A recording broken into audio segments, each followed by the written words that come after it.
तुम्हारा शरीर कोई ठंडी स्टील की मशीन नहीं है। तुम्हारा शरीर वह घर है जिसमें तुम अपनी बाकी सारी जिंदगी का हर एक पल बिताओगे और तुम्हें इसे इसी तरह देखना चाहिए।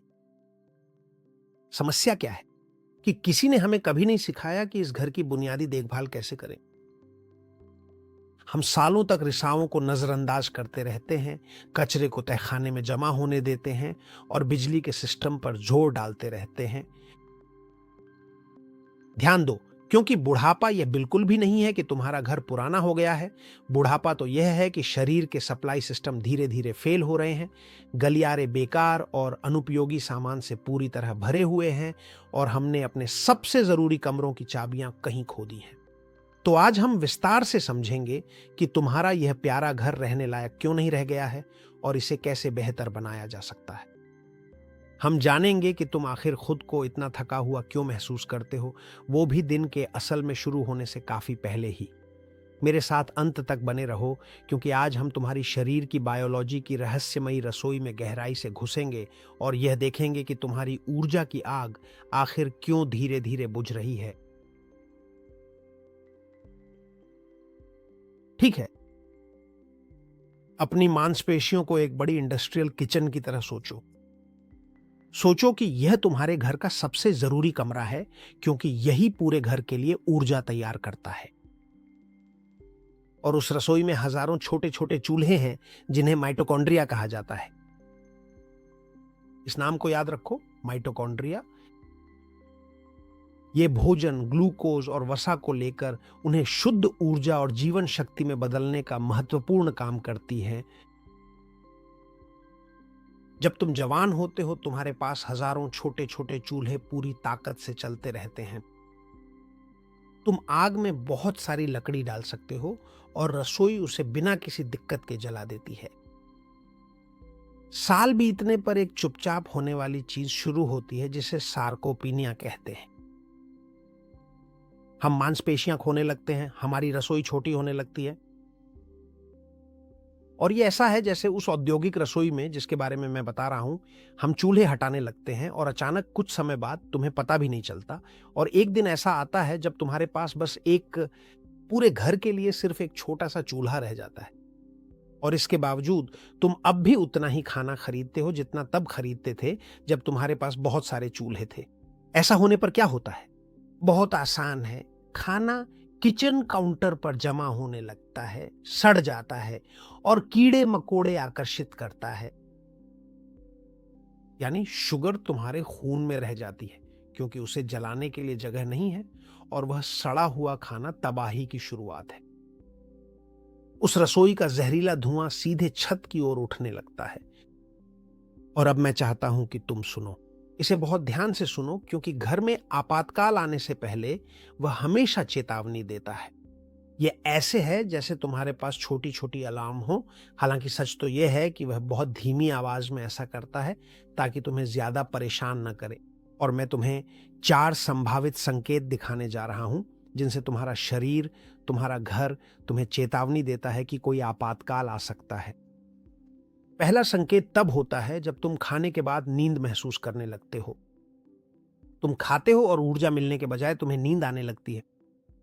यह सामान्य नहीं है, यह उस शक्कर का संकेत है जो जल नहीं रही है। दूसरा संकेत है वह मानसिक धुंध, जिससे तुम कभी कभी सुबह उठते हो, या वह लगातार थकान। तुम सोते हो लेकिन आराम नहीं मिलता। तुम सोचते हो लेकिन तर्क को समझना मुश्किल होता है।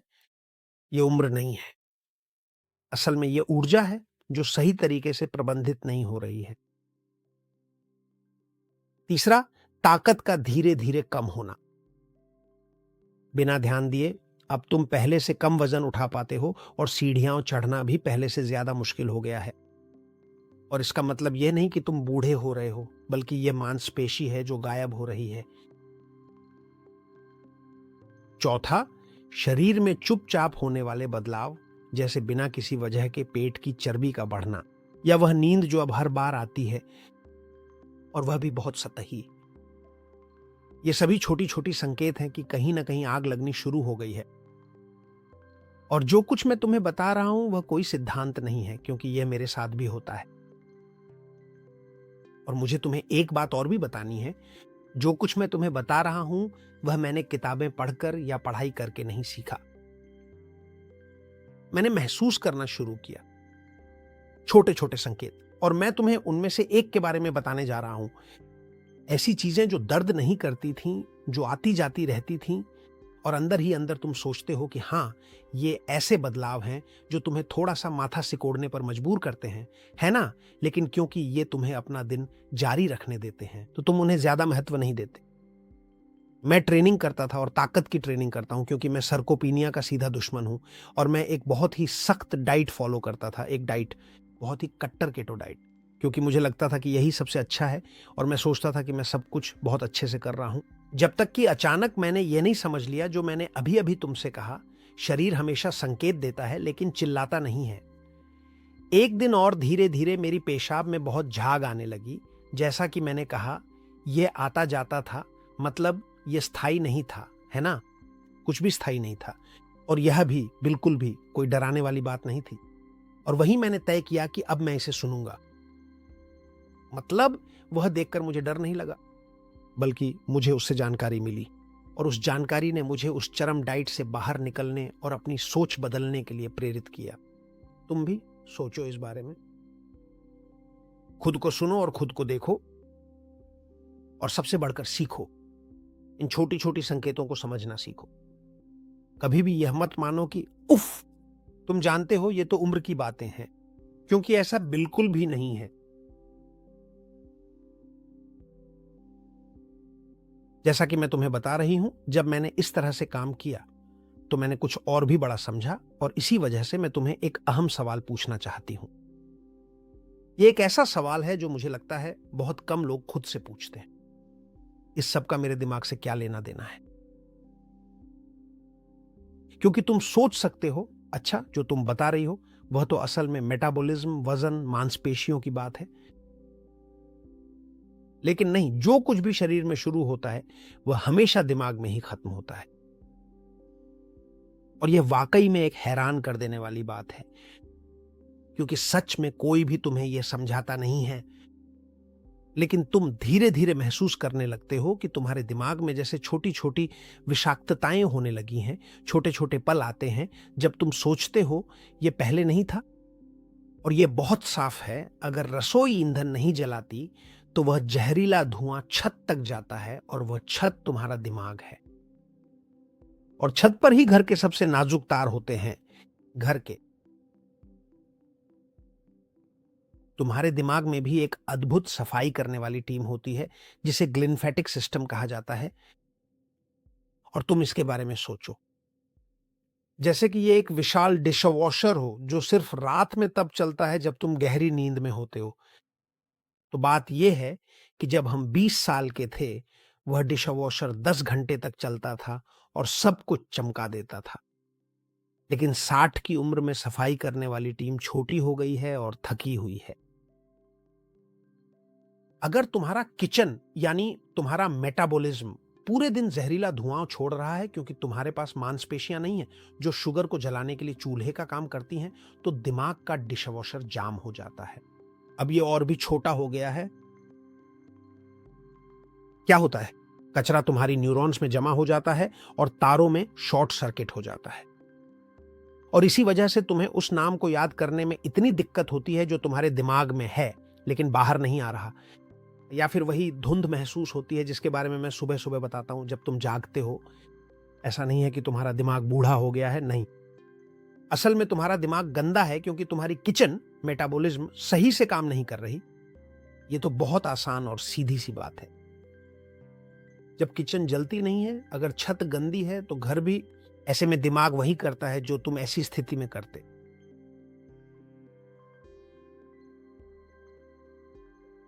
और अब तुम सोच रहे होगे कि आपातकालीन स्थिति में जाना क्या होता है।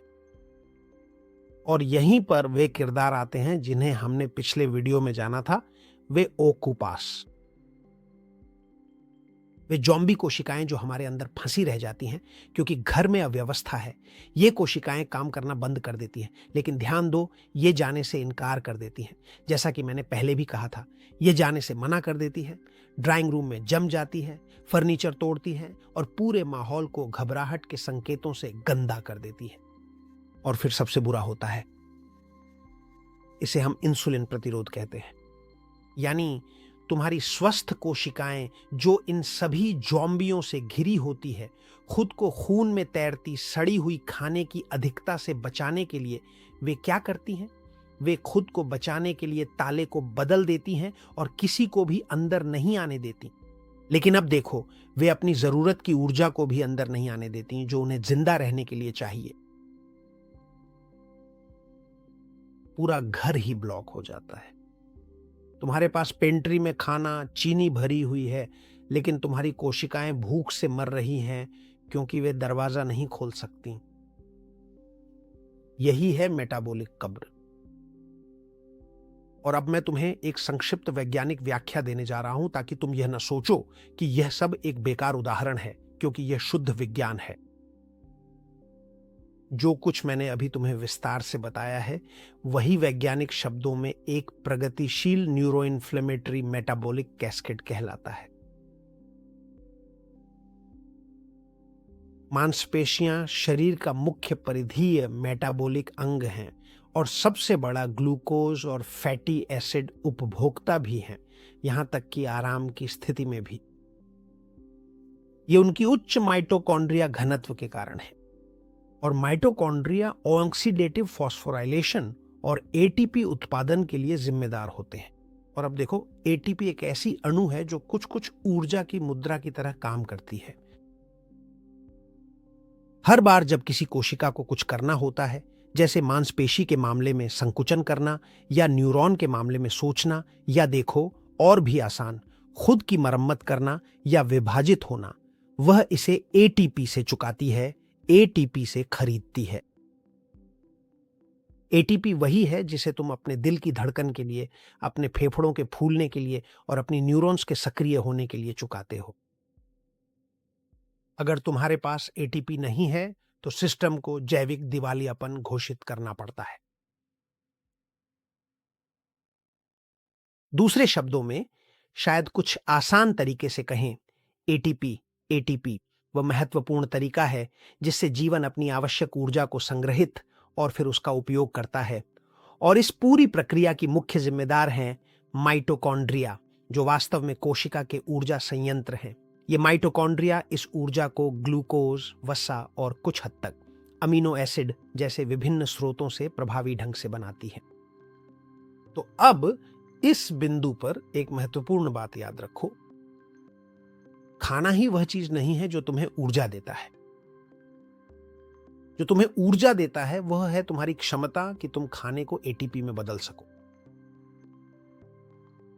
यानी अगर तुम्हारी माइटोकॉन्ड्रिया ठीक से काम नहीं कर रही है तो तुम जितना चाहो खा सकते हो, पेट भर सकते हो, फिर भी थकान महसूस कर सकते हो। उम्र के साथ बैठी बैठी जीवन शैली और सूजन के कारण क्रॉनिक दीर्घकालिक सूजन के साथ वही सार्कोपिनिया आती है जिसके बारे में मैंने बताया था, और हम मांसपेशियां खोने लगते हैं। और जब हम मांसपेशियां खोते हैं तो हम माइटोकॉन्ड्रिया भी खो देते हैं।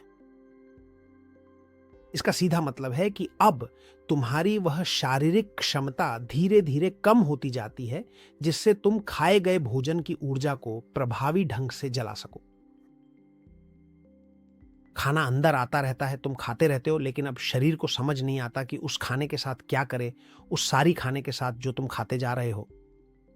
तुम्हारे शरीर में शुगर जमा होने लगती है, फैट जमा होने लगता है, और फिर तुम्हारे शरीर के अंदर एक विषैला माहौल बन जाता है। यह ऊर्जा का गलत प्रबंधन है जो एक चुपचाप नुकसान में बदल जाता है।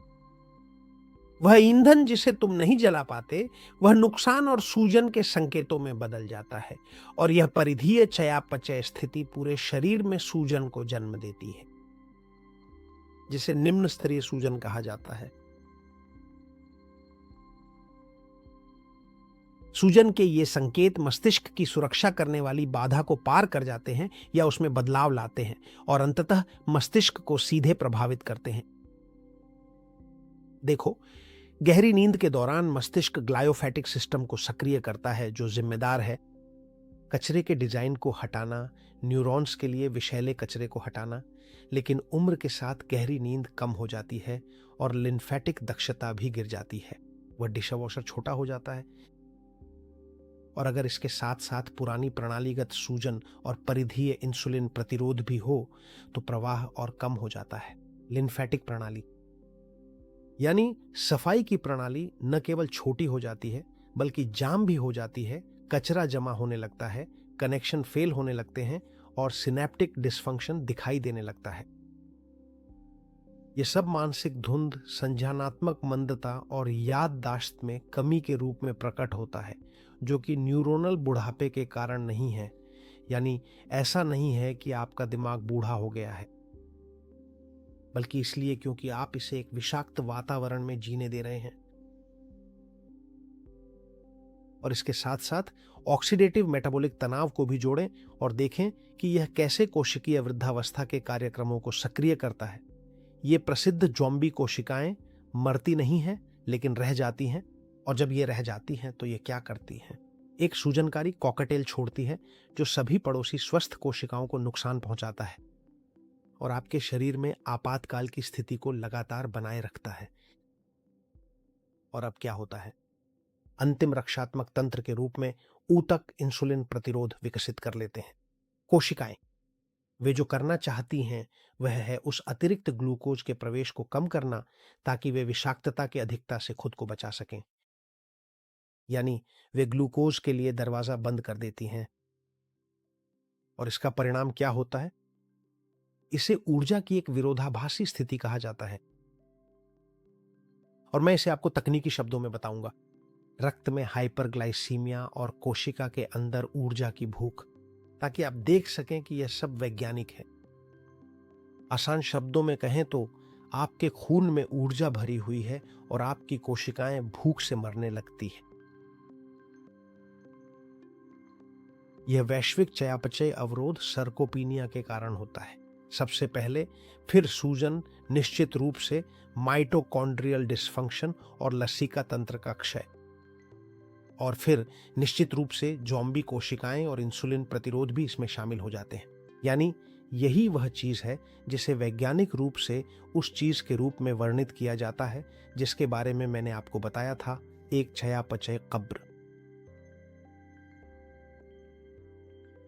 और देखिए, यह सब कुछ बिना किसी दर्द के, बिना बुखार के बढ़े, बिना किसी स्पष्ट चेतावनी के, आपके जाने बिना ही होता है, और इसी वजह से यह इतना खतरनाक है। मुझे आपको यह बताना है और आपको इसे समझना होगा। देखिए, मैं आज यहाँ हूँ ताकि आप इसे समझ सकें, लेकिन साथ ही ये भी बताने के लिए कि मैं नहीं चाहता कि आप डर के साथ जाएं। मैं चाहता हूँ कि आप एक नक्शा लेकर जाएं। आइए हम व्यवस्था बनाने की कोशिश करते हैं। सबसे पहले रसोई में मांसपेशियां। याद रखिए, आपकी मांसपेशियों का द्रव्यमान ही आपका जीवन बीमा है।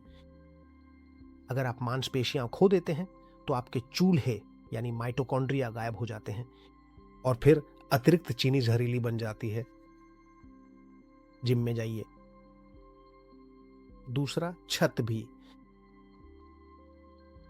आपकी नींद।